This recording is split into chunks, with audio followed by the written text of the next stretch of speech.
بسم الله الرحمن الرحيم والصلاة والسلام على نبينا محمد وعلى آله وأصحابه أجمعين أما بعد. Continuing Surah Al-An'am, we reach verse 93. Allah subhanahu wa ta'ala says, بسم الله الرحمن الرحيم ومن أظلم ممن افترى على الله كذبا أو قال أوحي إلي ولم يوحى إليه شيء ومن قال سأنزل مثل ما أنزل الله. Allah subhanahu wa ta'ala here, He's saying who is more unjust than the one who fabricates a lie against Allah subhanahu wa ta'ala, or lies about Allah subhanahu wa ta'ala, or says that revelation will come to me, revelation has come to me, although no revelation has come to them, or the one who says that revelation or Allah is going to send to me something similar to what He sent to you, O Muhammad alayhi salatu wasalam. So lying about Allah, fabricating lies about Allah subhanahu wa ta'ala is among the greatest sins. And so in our world of social media and our world of misinformation, I've said before and I'll reiterate, please don't send WhatsApp messages about X, Y, and Z and so said this and this is the new tafsir. If you see this is the new tafsir of something, just please delete it, because 99% of the times it's going to be something that's utter madness, right? Or like the messages, after 1400 years we finally understand what this verse means. Really? 1400 years no one understood what that verse meant? Tens of thousands of scholars have come and gone and no one understood what it meant? Really? So when you hear this kind of stuff, it's nonsense. Now, there are a lot of WhatsApp social media messages that are true, the sunnah of the Prophet ﷺ, or this and that. However, if we're unable to verify ourselves, then it's safer for us not to share it. Also, if you get the messages, please share this, and if you don't share this to 10 people, you're going to get this punishment. The person who made that is committing a major sin. Why? Because they're claiming Allah is going to do something from their own whims and their desires. And can you imagine someone saying, no, Allah is going to do this. Allah is the Lord of the universe. You don't dictate what He does. Right? The only thing we say about Allah is what Allah said about Himself. And so, please do be careful. Don't share these WhatsApp and these social media messages unless you are 100% sure that this is accurate, right? Which there are. Now, what you should share is a well-known, qualified, credible, reputable sheikh, right? Spread that, no problem, because he is or she is a type of an authority. So if you get a video from one of our well-known imams here, or someone who's well-known in Pakistan or Afghanistan or in Malaysia or Indonesia or the Arab world, whatever, they're well-known, they're reputable, it's okay, go ahead and share that. I encourage you to share that. But when you get these messages that you don't know who said this, and you don't know if this is authentic hadith, you don't know if this is a proper tafsir of the Quran, then, I recommend, in fact, I strongly encourage you not to share that, right? Until you verify. So, fabricating lies or speaking incorrectly about Allah is of the greatest sins. Or the one who said that I have received revelation and they have not received revelation. So those who claim to be prophets, but they're lying in that, these are of the most unjust, the most unjust people in front of Allah subhanahu wa ta'ala, and thus they are committing of the greatest sins, obviously. Someone who claims that they're a prophet and they're not is essentially claiming that Allah subhanahu wa ta'ala has chosen them, has spoken to them, and now they are representing Allah subhanahu wa ta'ala. And that is a lie. And so the Qadianis, the Ahmadis, right, their claim that Mirza Ghulam Ahmad is a prophet and whatnot, this is a false claim. This is heresy. And therefore, no scholar will ever say that the Ahmadis and the Qadianis are Muslims. They could call themselves Muslims as much as they want. They're not Muslims. They're not. And to the the Pakistani community, where you have a strong presence of Qadianis there, or a clear presence of Qadianis there, please don't make the same mistake that the Syrians made with the Nusayris. Right? The Nusayris, who are the current government, Bashar Assad, the Assad family, Right? Look at what they did to Syria. Look at what they did. They will use their weapons against the Muslims, against the people of Sunnah. And I can just take that lesson. And don't let the same thing happen to your country because you became very loose and very welcoming and very warm to the Qadianis. Don't persecute them. Don't kill them. Debate them. Let the scholars debate them. But don't fall into this, oh, we're one and the same. We're all neighbors. We all love Allah. Please don't fall into that. It's dangerous. It's gonna create major problems in the future for you. If that trajectory is the same as a trajectory that happened in Syria. Please take Syria as a lesson. Right? So be balanced. Don't persecute, debate, but don't be so opening and say, yes, you're Muslim, one and the same. I get emails from young Pakistani ladies who say that I want to marry a Qadiani man. Right? We're both Muslims and we're kind to each other. And I have to say, look, he is not a Muslim. He is not a Muslim. Why? Simply because he claims that there is a prophet after the Prophet Muhammad ﷺ. That is blasphemy by the consensus of scholars. Right? Now, some might come and say, well, Christians believe that, Jesus is the last, or that, whoever came before Jesus was the last, or that they're waiting for the Messiah, such as Jews and whatnot. So why can't we accept Qadianis? And the answer is, the Bible, nor the Torah, claim that a certain prophet was the last messenger. The Quran clearly says the prophet is Khatam al-Nabiyyin, the seal of prophets. There is no prophet after him. Right? So that's a major difference. So the one who claims that revelation has come to them when Allah subhanahu wa ta'ala has not given them anything. So you had certain people challenging the Prophet ﷺ, or certain individuals saying that Allah has given me revelation. I'm going to show you, I'm going to bring something equivalent to the Quran. Okay, bring you that which is equivalent to the Quran. They won't be able to. So they are a liar. Or the one who said that God is going to reveal to me similar to what he has revealed to you. Right, so even making this claim is very, very problematic. And from a kind of spiritual lens or spiritual side, someone who says that Allah has chosen me, not as a prophet, but as someone who's going to lead the ummah, that's a very dangerous path to put oneself on. In fact, I'm always shocked at the amount of young men who are very religious going, who think that they're the Mahdi.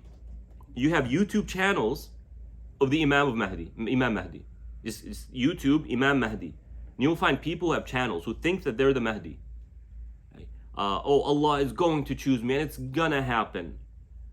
Someone who starts making these claims, they're fabricating lies against Allah. What evidence do you have that this is gonna happen? What evidence do you have? And someone who thinks that way is someone who has fallen to self-righteousness. Do you really think of yourself so highly that Allah is going to choose you? Do you see yourself as so pure, so knowledgeable, so sincere that Allah is going to choose you for His mission, for His religion? So someone who makes these claims is claiming self-righteousness, and Allah, that's a major sin. Right? Allah subhanahu wa ta'ala says, أَلَمْ تَرَ إِلَى الَّذِينَ يُزَكُّونَ أَنفُسَهُم. Have you seen the people who claim self-righteousness, who claim to be righteous? بَلِ اللَّهُ يُزَكِّي مَن يَشَاءُ وَلَا يُظْلَمُونَ فَتِيلًا انظُرْ كَيْفَ يَفْتَرُونَ عَلَى اللَّهِ الْكَذِبِ. Rather, Allah is the one who decides who's righteous or not. Look at how they fabricate a lie against Allah subhanahu wa ta'ala. So when you look at such an individual, again, this is happening in the time of the Prophet ﷺ. You have people in Quraysh saying that if Muhammad got revelation, I'm better than Muhammad. I'm the senior or the chief of this tribe or that tribe. I'm the wealthy person. I'm the respected person. If Muhammad, this young man who was a boy when I was a man, when he was a boy, I was one of the leaders of Quraysh. Now he wants to come and make himself a leader over us. If Muhammad ﷺ received revelation, then I'm going to receive revelation as well.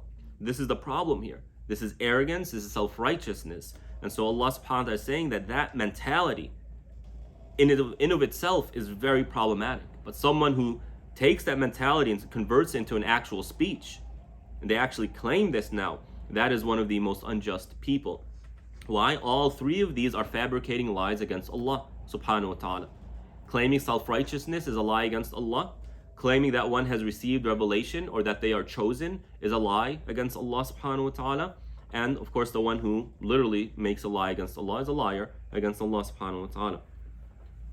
And then Allah subhanahu wa ta'ala follows it up by with a pretty severe and vivid warning, and that is وَلَوْ تَرَى إِذِ الظَّالِمُونَ فِي غَمَرَاتِ الْمَوْتِ وَالْمَلَائِكَةُ بَاسِطُوا أَيْدِيهِمْ أَخْرِجُوا أَنفُسَكُمْ. If only you were to see these people, if only you were to see the unjust people in the last moments of life, when the prongs and the pains of death start overcoming them, overtaking them. And at that moment, the angels will come and extend their hand. بَاسِطُوا أَيْدِيهِمْ أَخْرِجُوا أَنفُسَكُمْ. They will extend their hand saying, give us your soul. Let your soul, release your soul. And the Prophet ﷺ describes these moments in pretty vivid details. He says that when a righteous person passes away, the angels of mercy come, and they are beautiful. And they are greeting this individual with salam, with peace, and Allah is waiting for you, Allah is pleased with you, Allah is looking forward to meeting you. The soul will naturally leave the body the way a glove is removed from a hand. You know how when you're wearing a glove, you remove it, do you feel it? In fact, it's kind of a little bit tingly, it kind of feels nice, right? Like that. When a righteous person passes away, that's how their soul leaves, naturally. Why? Because what they see, the beauty that they see, will automatically cause the soul to just leave the body without feeling it. Whereas the rejecter of Allah, the unjust person, the one who's going to be punished, the angels of punishment come with their ugliness and their horrific image, coming and saying, "O cursed one, O wicked one, Allah is upset with you, punishment is coming to you." And you can imagine what happens then. When the soul sees this, the soul clings on to the body. And then the angel will come, extend their hand and say, give us your soul, give us your soul. And there's a kind of a back and forth. And the soul doesn't want to leave, it clings on to the body. And the Prophet ﷺ describes the removal of that soul like removing a barbed wire from a piece of cotton. Imagine if cotton is tangled around barbed wire, and now you're trying to remove the barbed wire from the cotton. What's going to happen to the cotton? It's going to rip apart. And that's what happens to the soul. And that's the beginning of punishment. And so that's something that occurs. You have the angels coming and going. Sometimes finally you have stories of righteous people who have passed away. Just before passing away, they'll have some family around, and then they'll start talking and like as though they're hallucinating. They'll say, oh, let these beautiful men come in, let them come in. And yeah, you see these people next to me, and they don't see it. The person sees it. What they are seeing are the angels. The angels coming and beginning to comfort that person in their last moments of life. And so you have that going on. Also, there's a lot of stories of individuals, the last days of their life, they start seeing a lot of dreams of the people who have passed on, inviting them. They'll see like their mother, their father, siblings who have passed on, loved ones who have passed on, coming and saying, we're waiting for you. There's a spot for you at the dinner table with us. You're having dinner with us tonight. Right? And it's subhanAllah, Allah subhanahu wa ta'ala, as he says in the Hadith Qudsi, the thing that Allah wishes he didn't have to do to the believer is take their soul, cause them to die. We hate death, and Allah hates that which we hate, but it has to happen. So Allah subhanahu wa ta'ala in easing this process will begin to prepare us mentally and spiritually to returning to Him, sometimes through these dreams, sometimes through seeing things like the angels in our last moments of death, to make that process that much easier, that much simpler. Now, this is one of the evidences used to prove that there is a punishment of the barzakh, punishment of the grave. And the evidence here is that at the moment of death, this is when the angels come and this person is now being tormented by the presence of, or the horrific images of the angels. And in Surah Muhammad alayhi salatu wasalam, وَلَوْ تَرَى إِذٍ وَلَوْ تَرَى Muhammad, the verse, فكيف إذا توفتهم الملائكة يضربون وجوههم وأدبارهم. And what is their situation when they die and the angels come hitting them? So at the moment of death, the wicked person starts to be punished. Not when they're resurrected, not on the day of judgment. As soon as their body begins to leave, their soul begins to leave their body, that is when they start enduring pain. So that is the barzakh period. And this is very, very clear evidence for that reality. اليوم تجزون عذاب الهون. Also continuing that, اليوم, today, now, you will taste the pain of punishment. عذاب الهون, right, the humiliating punishment. When do you taste it? Now, not later, not when you're resurrected, not on the day of judgment, but rather now, اليوم. بما كنتم تقولون على الله غير الحق. Because, now always when Allah subhanahu wa ta'ala talks about punishment, he tells us why they're being punished. Here, because they used to speak falsehood about Allah. They used to speak falsely about Allah. They used to ascribe false truths or false realities to Allah subhanahu wa ta'ala. وَكُنْتُمْ عَنْ آيَاتِهِ تَسْتَكْبِرُونَ. And they were arrogant towards Allah subhanahu wa ta'ala's signs, His verses. So they combine two things, arrogance and speaking about Allah without right. And these two are intertwined. When someone's arrogant towards Allah, they speak lies about Allah subhanahu wa ta'ala. And someone who speaks lies about Allah, it's really coming from arrogance, as though I have the authority to speak about Allah subhanahu wa ta'ala. And you'd be surprised how many people feel this way. You'd be surprised how many people actually fall into this, from among Muslims as well. Have you ever heard of the person, no, this is all nonsense. No, we can't understand the Quran this way, we have to understand it that way. No, we have to understand it this way, or X, Y, Z. What I say is the truth. That's actually coming from arrogance. I understand there's inquiry, there's research, there's room for our minds to consider, to reflect, to logically debate things. But for a person to come and say, no, this is what it is, this is what it is, all of this is nonsense, all these scholars don't know what they're talking about, but I know what I'm talking about. That's arrogance, pure arrogance. وَلَقَدْ جِئْتُمُونَا فُرَادًا كَمَا خَلَقْنَاكُمْ أَوَّلَ مَرَّةٍ. Indeed, you have returned to us as single beings, the same way we created you, or the way that we created you the first time. So, when we were first created, we were created, as one entity in the womb of the mother. Or this could be referring to before even this creation came, or we humans were put on this creation, when Allah subhanahu wa ta'ala gathered humanity in front of Him before putting Adam alayhi salatu wasalam down on earth and said, Alastu bi rabbikum, am I not your Lord? So He created us as individuals. Each person got their own image. Each person was created by Allah uniquely, and each person was given a unique soul. And then we will return to Allah subhanahu wa ta'ala in that way, as one individual. We will be in front of Allah one-on-one, no one else.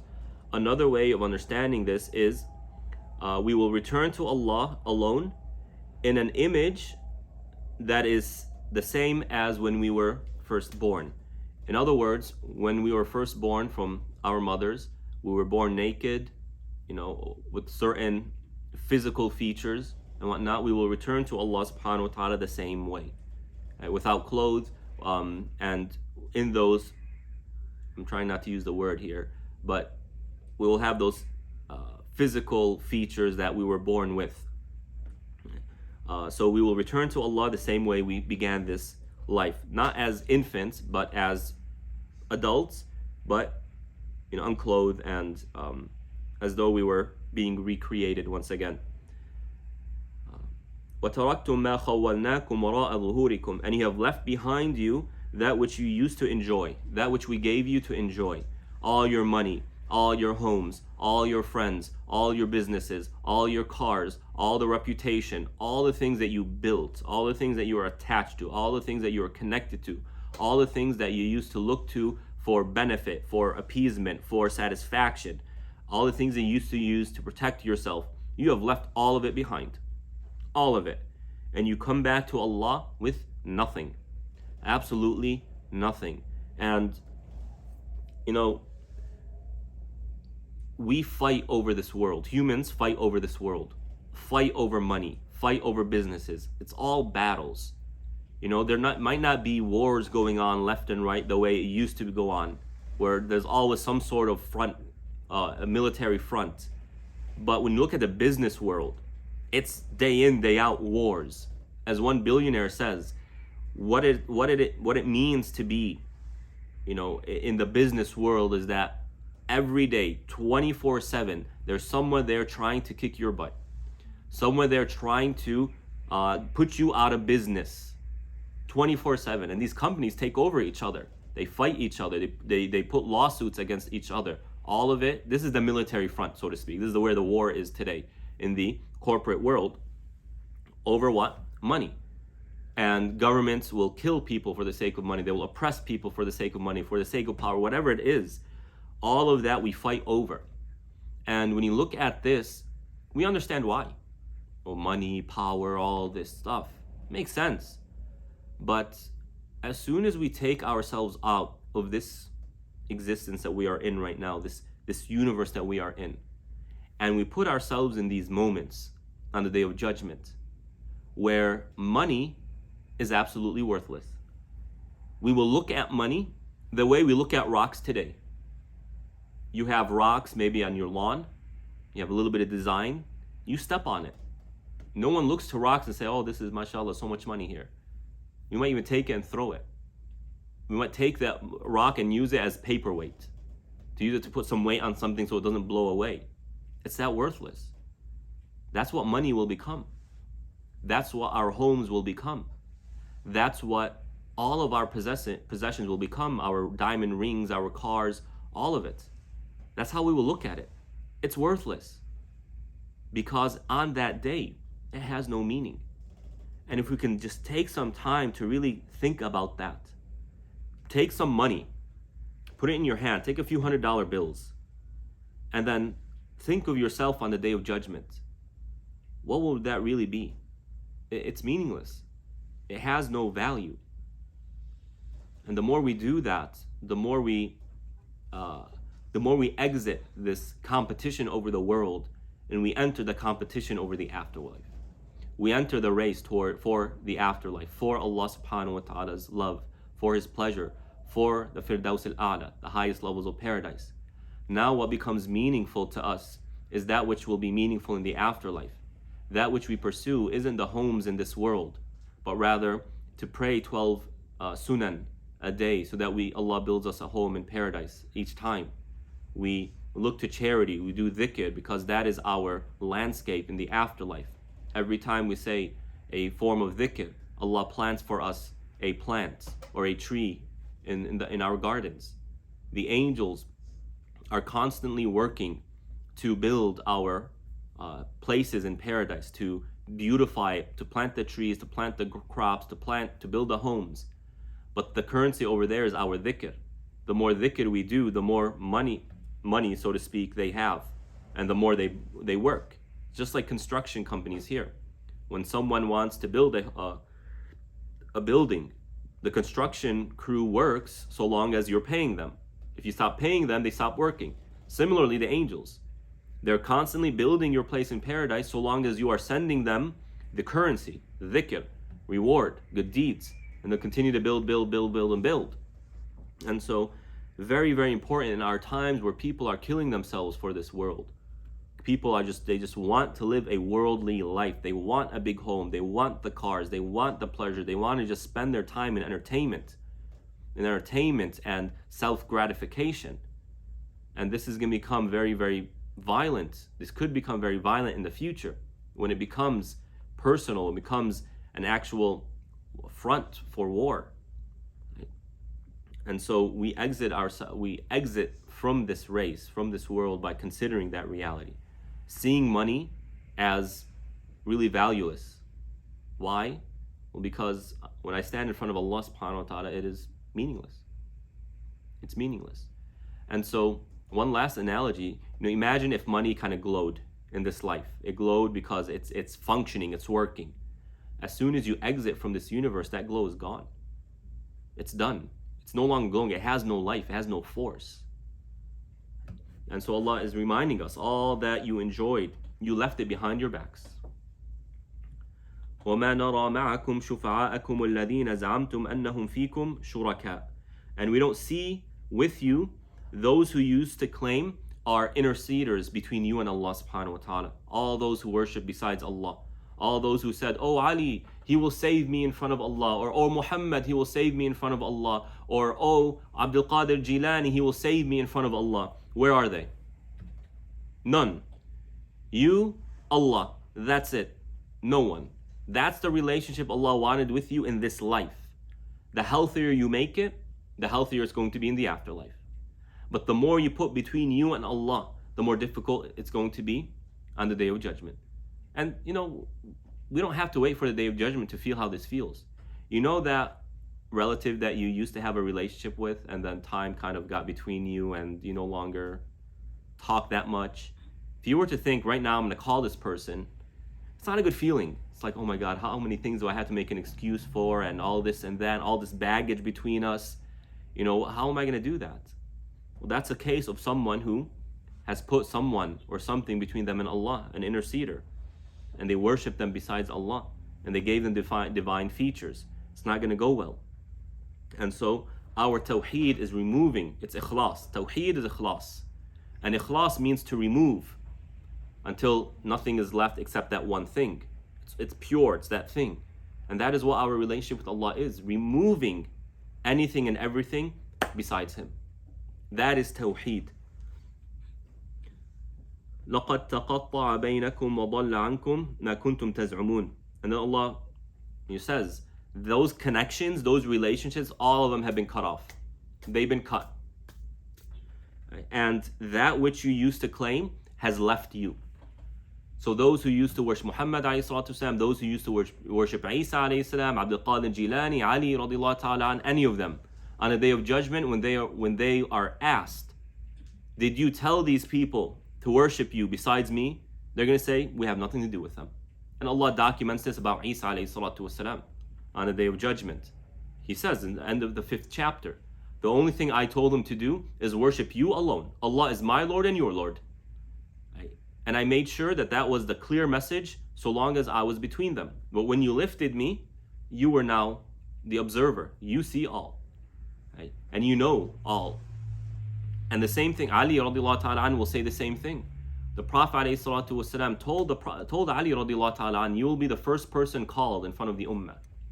Right? Ali radiallahu ta'ala thought that the reason the Prophet told him that is because he was the first one to meet the army of Quraysh on the Battle of Badr. So he thought that Allah is going to call me to talk about that. Ali didn't know what the future had, that there will be a group from within the ummah who claim that he is God, who claim that he is the one to be worshipped and all of that. So his situation is similar to Isa alayhi with Christians. And he will be called and he will say the same thing Isa alayhi said. I called them to Tawheed, that's it. And called them to the Sunnah of the Prophet ﷺ. He never claimed to be God. He never claimed to be above anything. And when he was asked about his stance, about him being the Khalifa, who should have been Khalifa first, he said, this is my ijtihad. This is my opinion. I don't know if I'm correct or wrong. Radiyallahu ta'ala an. He is a follower of the Prophet, a sincere follower of the Prophet ﷺ. He did what he understood the Prophet to have taught him. And when he was assassinated, he could have said, he was asked, who should we put after you? Should we put one of your 2 sons after you? Ali radiallahu ta'ala responded with taqwa. He said, I don't tell you to, but I don't forbid you from. I'm not telling you to do it, and I'm not forbidding you from doing it. Let it be for the ummah. Let it be for the people to decide. And these are clearly documented in our tradition. Ali did not claim these claims, and he will, as Allah subhanahu wa ta'ala is saying here, he will leave these people. He will leave them and say, I have nothing to do with them. And each individual will stand in front of Allah by themselves to answer for what they have said and what they have done. Now, this page, verses 91 to 94, is very heavy. There's a lot of warnings here, there's a lot of punishment here. The very vivid images of the one returning to Allah who was a polytheist or a liar against Allah subhanahu wa ta'ala on the Day of Judgment, that heavy meeting, that meeting that's very heavy on our hearts. But then Allah subhanahu wa ta'ala follows it up in the next verse by switching the theme and the rhythm here. And he says, Inna Allah faliqul habbi wan nawa. After using very harsh, very threatening words, very deep words, Allah subhanahu wa ta'ala uses very soft and very calm words and says, Allah is the one who, he is a faliq, he is a splitter. He splits seeds and pits, causing life to grow. And the word faliq is very kind of soft. It's very light on the tongue, very light. Hab, very light. Nawa, very light words. So really switching the tone here. It's very, very beautiful, subhanahu wa ta'ala. Allah is the one who splits the seeds. And as a splitting of the seed, He causes the plants to come out. Now, in order for seeds to split, when we look at from a purely scientific perspective, the seeds need to be under the dirt. And you need water, and the dirt needs to do its work, etc. Now, a lot of these seeds they begin on a tree. And it's in an apple, it's in a fruit, it's in whatever, or it's just a seed that's growing off a tree.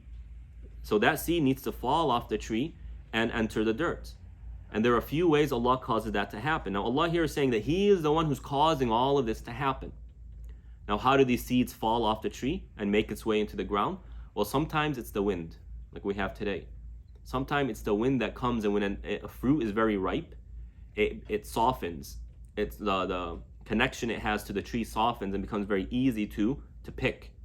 So the wind comes and it causes these fruits to fall off, the seeds to fall off.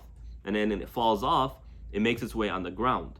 And then it probably goes through some process. If it gets rainy, the dirt becomes liquidy, and then it probably falls in, and now it's under. And it already has the water and the nutrition within the dirt to cause it to grow. Or it's one of these lovely squirrels that goes and eats it and then takes it and digs the seed and causes it to grow. There's always some natural process occurring that's causing these seeds to fall and make its way back into the earth. Now, our sustenance comes from trees. Our oxygen comes from trees. The purification of the earth's atmosphere from carbon dioxide comes from trees. Fruits and vegetables come from these plants. And so it's our sustenance.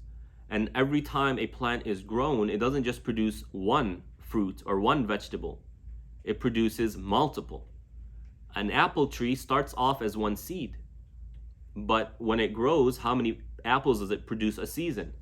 Dozens upon dozens upon dozens. And so anyone who has a tree at home, you can't eat all that it produces. So you start putting it in bags and you start giving it to your friends and your neighbors. Well, I don't have it. I can't use this all. It's going to go spoiled.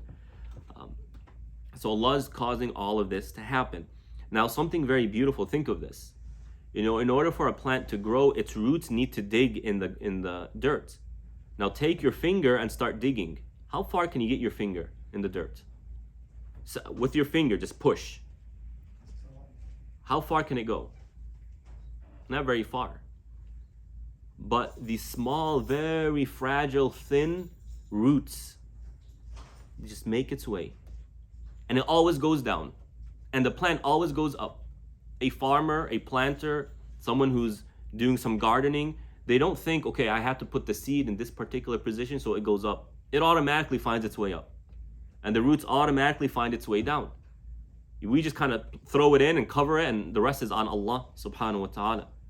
And so subhanahu min ilah, how this very fragile plant is able to do things that we as human beings cannot do by ourselves. We cannot stick our finger in dirt. We have to kind of dig and dig. But these small roots just kind of make its way, subhanAllah, naturally. And the plant always goes up. And it does its own work. All we have to do is plant the seed. That's it. And cover it with dirt. The rest is on Allah. Water is from the sky, from Allah subhanahu wa ta'ala. Dirt and all that function that goes on is from the sky. The plant actually growing is from Allah subhanahu wa ta'ala. The fruits and vegetables that grow off of these plants, it's from Allah subhanahu wa ta'ala. It grows by itself. All we have to do is plant the seed, cover it with dirt, and then once the fruit is ripe, we just pull it off, and that's it. Enjoy. Different shapes, different tastes. Sometimes it's sweeter, sometimes it's more sour. All different colors. It's all there. And if you're a person who likes acidity, sometimes the apple is more sour, or the grapes are more sour, or the oranges are more sour, or the lemons are more sour. And if you are a more sweeter person, the same fruits come both ways. So you pick and choose whatever you like. Allah has catered it to you. We look at all the different colors. How many different apples are there? Dozens of different apples. And you can take two different trees, kind of do some sort of process, and you produce something new. You know, there are new dates, new types of dates always coming about. There are new dates still coming into existence, subhanahu wa ta'ala. And Allah is doing all of this. All we have to do is plant the seed and then enjoy it. And although this verse isn't creating that analogy, but there is an analogy here that we can derive from it. Right? This isn't coming from the verse, but we can think about it. When it comes to doing good deeds, it's very similar. All we have to do is do a good deed. When we do the good deed, it's like planting a seed. We do it, Allah takes care of the rest. To the extent that when we do one good deed, we come back and find it multifold. Oh Allah, I recognize the deed, I only gave $10 in charity, but I'm seeing this mountain of good deeds. What's going on here? He said, yeah, you gave the $10, but I kept investing that money, investing those good deeds until it became a mountain of good deeds. Just like that tree. All we did is plant this small little thing. How many seconds does it take? A few seconds. And with time, it grows into a tree that produces so much more than what we planted. And enjoy it.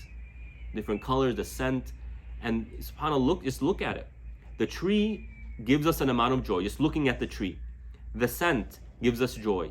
The taste gives us joy. The versatility of what we can use these apples and these fruits and vegetables for. How many things can you do with a potato? How many foods can you make from apples? You can just eat the apple, you can make apple pie, you can make apple pudding, you can make all of these different things.